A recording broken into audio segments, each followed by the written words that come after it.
Welcome, this is Carrie Rhinehart with 5-Minute Math. Today I'm going to look at absolute value equations. If you're following along in the book, this is Algebra 1, Unit 2, and we're looking at Lesson 9. So, for example, if I have 1 minus 3, absolute value of 4x minus 2 equals negative 8, we have an absolute value equation. And with absolute value equations, you actually have to split it into two equations. But before you do that, your first step with absolute value equations is to get the absolute value by itself.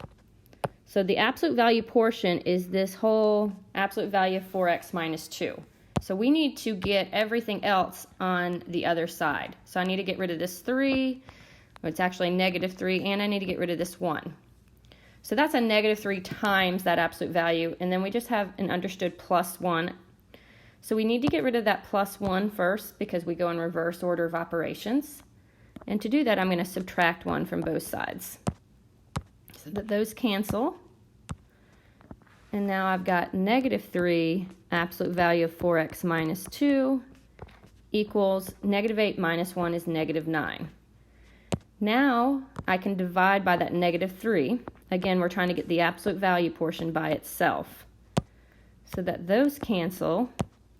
And now I am left with the absolute value of 4x minus 2 equals positive 3. Now, another thing you need to look out for when you're solving absolute value equations is once you have the absolute value by itself, which we do here, remember absolute value is always positive. So once you get the absolute value by itself, if it's equal to a negative, there's no solution because that can't happen. But we can solve here because it is equal to a positive 3. So to solve these absolute value equations, you need to split it into two equations.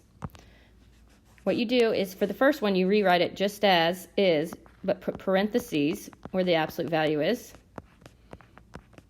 Okay, so that's equation number 1. And for the second equation, you put a negative in front of the absolute value. Make sure to put parentheses where the absolute value is. Equals 3. Okay. Now you could also say that 4x minus 2 is equal to 3. Negative 3, either way works. So now I'm going to erase this so that I can solve these two equations. So I've got 4x minus 2 equals 3. I can drop off the parentheses now because there's nothing to distribute in. And I've also got negative 4x minus 2 equals 3. And I'm going to solve these two equations. Okay, and the reason being is because the absolute value of 3 is 3, well the absolute value of negative 3 is also 3. So that's why you have to do two equations here. So to solve here, I'm going to add 2 to both sides first, so that those cancel. We end up with 4x equals 5, and then I can divide both sides by 4. These 4's cancel, and I end up with x equals 5/4. If you'd like to change it to decimal, you can. You can get 1.25. Okay. Just make sure you're reading the directions on whatever assignment you're working on. If it says leave it as a fraction, then leave it that way. If it says round, you don't have to even round here unless it says round to the nearest tenth. But I would just leave it as 1.25 if you're using a decimal. Okay, so for this next one, I can do it a couple different ways. I can divide both sides by negative 1 first, or I can distribute this negative in.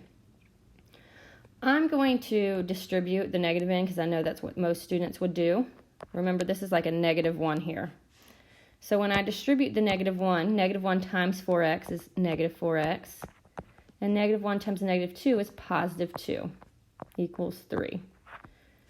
All right, so now I can try and get x by itself. First, I'm going to subtract 2 from both sides, so that those cancel. And then that leaves me with negative 4x equals 1. Now I can divide by that negative 4. So that those cancel. And I get x equals negative 1/4 You could also write it as a decimal as x equals negative 0.25. So your final answer here would be x equals 1.25 or x equals negative 0.25. Or you could use the fractions if you would prefer to use fractions, or if that's what the instructions tell you to do. Okay, I hope you guys have a great day.